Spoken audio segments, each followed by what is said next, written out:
Picture a man standing in the middle of a desert. No water, no shade, no river for 1,000 miles. Now picture that same man building a ski resort, a fountain, a wheat farm, a city of 7 million people, right there, in that same desert. That is not a metaphor. That is exactly what happened. And for a few decades, the world watched in amazement. But here is what the full story reveals. That man was not building on land. He was building on a clock, and that clock has almost run out. Welcome to Strategic Dynamics Edge. What you're about to hear is not a political attack, not a religious critique, not a conspiracy theory. This is one of the most significant environmental and geopolitical stories in modern history. A story about water, geology, engineering, and what happens when human ambition runs directly into the laws of nature. Stay with us to the end, because the final chapter of this story is unfolding right now in real time, and it affects every single one of us on this planet. If you have not subscribed yet, do it right now. Hit that button. Because on this channel, we cover stories that most outlets only discuss briefly, and you do not want to miss what is coming next. Now, an important note before we go any further, this video is not about any religion, ethnicity, or people. It is about governments, engineering decisions, and geological reality. We are talking about policy choices and physical science, not faith, not culture, not identity. Keep that in mind as we walk through this story together. Let us go back to the beginning. For most of recorded history, the Arabian Peninsula was one of the most unforgiving places on the planet. Almost no rainfall, virtually no rivers, temperatures that in summer push past 45 degrees Celsius. The civilizations that survived here did so by respecting nature's limits. The Bedouin tribes moved constantly following the rare rains, grazing animals across enormous distances, surviving on what little the land gave them. Water was not just a resource, it was sacred. The Quran, revealed in this exact landscape, references water more than 60 times. Because in this part of the world, water was life itself. Not a utility, not a commodity, life itself. Then oil happened, and everything changed almost overnight. The petrodollars that started flowing in the mid-20th century gave these governments something they had never had before: the financial and technical capacity to operate outside nature's traditional limits. For the first time in history, it did not matter that there was no rain. It did not matter that there were no rivers. Money could buy engineering. Engineering could make water appear from places where no water should exist. And what these governments built over the next 50 years looked from the outside like one of the most remarkable development stories in human history. Look at what rose from that sand. Dubai in 2026 is a city of glass and steel that reaches into the clouds. Indoor ski slopes running at full power in a country where summer temperatures regularly cross 45 degrees Celsius. Artificial islands shaped like palm trees, built by dredging the actual seabed. Fountains shooting water 150 meters into the air in one of the driest regions on Earth. Across the border in Saudi Arabia, Riyadh became a megacity of over 7 million people sitting in the middle of a vast desert. Wheat fields stretching to the horizon in a country with virtually no rainfall. Dairy farms, date plantations. A country that in 1960 had roughly 2.5 million people had by 2024 grown to over 35 million. The UAE went from under 200,000 people in 1960 to more than 11 million by the mid-2020s. In one human lifetime, in a desert. So how did they do it? The official answer was always desalination. Take seawater, run it through enormous industrial plants, strip the salt out, pump the fresh water into the cities. Saudi Arabia became the largest producer of desalinated water on the planet.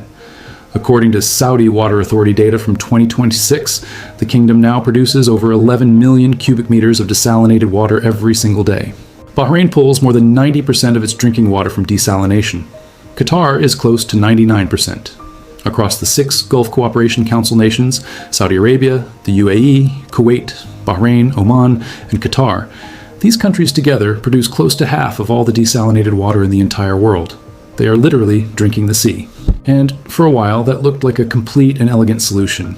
Endless seawater on one side, substantial oil revenue to power the plants on the other. But here's the part of the story that rarely gets discussed in depth. Because desalination was only half the system, the other half was hidden completely underground, and the other half carried the greater long-term risk. When these governments decided in the 1970s and 1980s to grow crops in the desert, they tapped into something that most of the world had never even heard of. Hydrologists call it fossil water. Some call it paleo water. It is water that fell as rain or snow tens of thousands of years ago during the last ice age, when the Arabian Peninsula was a dramatically different place. Cooler, wetter, greener. Monsoons that now stop far to the south used to reach deep into what is now barren desert. Rivers ran through what are today dry, cracked riverbeds. That ancient water seeped into the ground, settled into massive rock formations hundreds of meters below the surface, and stayed there, undisturbed, for 10,000, 20,000, in some cases more than 30,000 years. Carbon dating has confirmed this. The water being pumped up to fill tanks and irrigate crops in Saudi Arabia right now is in some cases older than recorded human civilization. It was already ancient when the pyramids were built, already ancient when writing was invented in nearby Mesopotamia, and in the desert above it, with less than 100 millimeters of rainfall per year, this water does not recharge. Not in a year, not in a century, not in 1,000 years.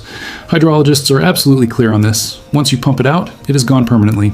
These governments did not simply use this water carefully. They built entire agricultural and urban systems on top of it. Starting in the 1970s and expanding rapidly through the 1980s and 1990s, Saudi Arabia poured billions of petrodollars into desert agriculture.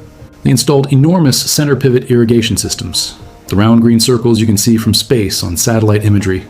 They drilled wells hundreds of meters deep into the Arabian aquifer system, which stretches beneath Saudi Arabia, Yemen, Oman, the UAE, Qatar, Kuwait, Bahrain, Iraq, and Jordan.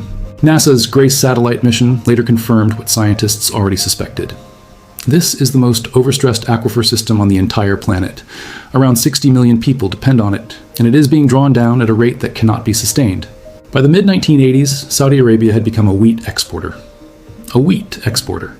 A country in the middle of a desert with virtually no rivers, almost no rainfall, exporting wheat. At its peak, Saudi production hit around 2.5 million tons per year, most of it grown using water that was 10,000 years old or older. Estimates suggest that when intensive modern farming began, there were roughly 500 cubic kilometers of water beneath the Saudi desert, enough to fill Lake Erie.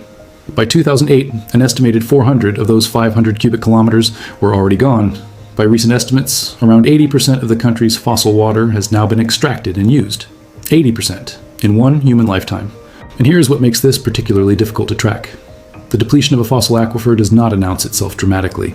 It is not loud, it does not flood streets or cause immediate visible damage.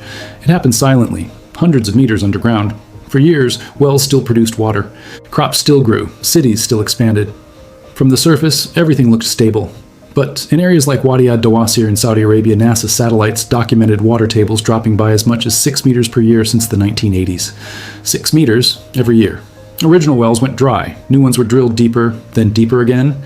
Each meter that disappeared represented water the planet will not replace on any human timescale. Across the border in Iran, a different but equally serious pattern emerged. Iran had, for over 2,000 years, relied on an extraordinary ancient engineering system called qanats, underground channels that drew on shallow groundwater and let it flow by gravity to fields and cities. These tunnels had sustained Persian civilization through droughts, wars, and the rise and fall of empires. UNESCO recognized them as a World Heritage Marvel. Iran chose to move away from them. The government built over 600 dams and drilled aggressively into deep groundwater. The consequences became increasingly visible. Tehran province is now subsiding, physically sinking, by up to 30 centimeters per year. Roads are cracking, buildings are tilting, underground voids are forming where ancient water once existed. In November of 2025, Iran's president gave one of the most striking speeches by any head of state in recent memory. He told his country that if rain did not fall on Tehran by December, the city of around 15 million people might need to consider relocation measures. The 5 main reservoirs supplying Tehran had dropped to roughly 11% of capacity. Mashhad, Iran's second largest city, was being supplied by reservoirs at around 3% capacity, with one dam reportedly at 0. Meanwhile, the broader region was experiencing serious stress simultaneously. According to World Weather Attribution analysis from November 2025, the entire Fertile Crescent was in the grip of a multi-year drought made significantly worse by climate change. Iraq recorded its driest year since 1933 in 2025. The Tigris and Euphrates rivers dropped by up to 27% in a single year. Iraqi water reserves fell from around 18 billion cubic meters to roughly 10 billion in just 12 months. The Mesopotamian marshes, a UNESCO World Heritage Site, shrank to as little as 7 to 10% of their original size. Iraq's water minister announced in summer 2025 that September wheat planting was being suspended entirely due to insufficient water supply. In Syria, rainfall in some regions collapsed by close to 70%, with around 3/4 of rain-fed farmland severely impacted. And while all of this was happening underground and inland, the sea itself was presenting new challenges to the coastal desalination model. Air temperatures across the southern Gulf are rising at roughly half a degree Celsius per decade, nearly double the global average. Sea surface temperatures in the Persian Gulf are climbing steadily. The Gulf is already one of the warmest seas on the planet, regularly reaching 35 degrees Celsius at the surface. Research cited by the Arab Center in Washington suggests Gulf waters are now roughly 25% saltier than typical seawater, partly from climate change and partly because desalination plants return concentrated brine to the sea after processing. This means plants have to work harder, burn more energy, and operate at greater expense to extract each new cubic meter of fresh water. The infrastructure designed to solve the water problem is gradually making that same problem more challenging to manage. To power these plants, Saudi Arabia alone burns roughly 300,000 barrels of oil every day, just to keep the water supply running. The kingdom's electricity consumption for water desalination has tripled since 2005, now equivalent to the annual output of a major nuclear power station. Remove affordable energy from the equation, and the economics of the entire water system shift dramatically. And oil, also a finite resource, faces its own long-term supply questions. Then, in early 2026, a vulnerability that analysts had identified for years suddenly became concrete.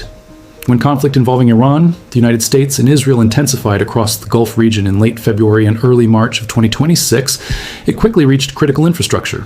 On March 7th, Iran's foreign minister accused the United States of striking a freshwater desalination plant on Keshem Island, affecting supply to around 30 villages. The following day, Bahrain reported that an Iranian drone had damaged one of its desalination plants. Kuwait and the UAE reported similar incidents.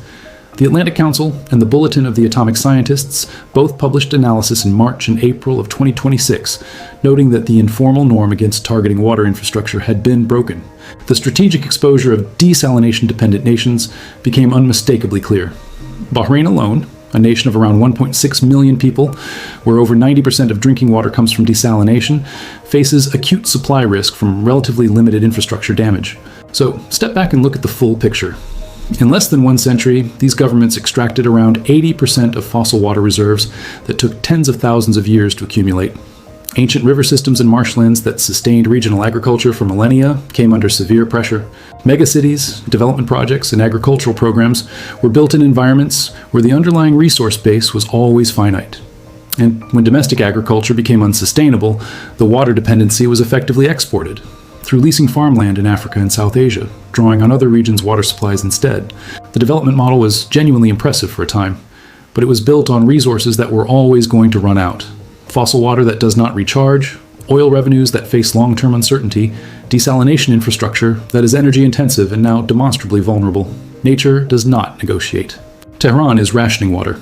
Iraq is requesting upstream dam releases from Turkey. Bahrain is repairing desalination infrastructure. Saudi Arabia ended its domestic wheat program years ago. Abu Dhabi is working to build up to 90 days of emergency water reserves underground. The long-term sustainability questions that scientists raised decades ago are now becoming operational policy challenges. The question worth asking now is this: when the next significant crisis emerges in the Middle East, and the structural pressures suggest one will it center on oil, the way analysts have anticipated for 50 years? Or will it center on something older, simpler, and with fewer available substitutes than oil has ever had? Will it be about water? That is the question we want you to think about seriously. Drop your answer in the comments below. Do you think these nations can develop their way out of this through technology and policy? Or are we watching the gradual end of a development model built on unsustainable water use? Tell us what you think. Share this video with someone who would find it valuable. This channel exists to provide the kind of careful, in-depth analysis that helps you understand the world more clearly. If you are not subscribed yet, now is the time. We will see you in the next one.